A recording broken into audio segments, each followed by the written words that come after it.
Alle mie spalle l'atmosfera del Natale in Piazza dei Martiri a Belluno, ma per il Veneto questo Natale porterà l'autonomia? Ecco cosa ne pensano i cittadini del capoluogo. È la volta buona che il Veneto ottiene l'autonomia? No, Perché?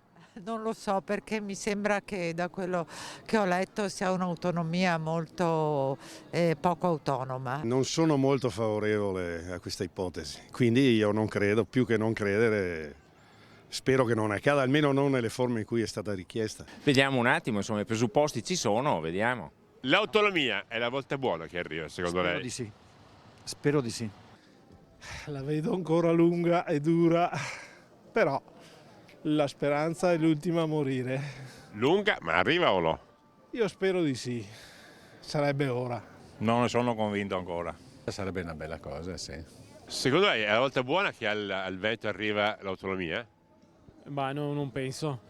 Perché? Ma ho sentito finora solo tante chiacchiere. Concordo con lui. Non è ottimista? No, per nulla, ma mi sembra che ci sia poco da esserlo, per come sono andati i fatti in questi 1008 giorni. Io sono più sul sì, però non posso essere sicuro al 100%. Spero di sì. Spero di sì. Più crede o più spera?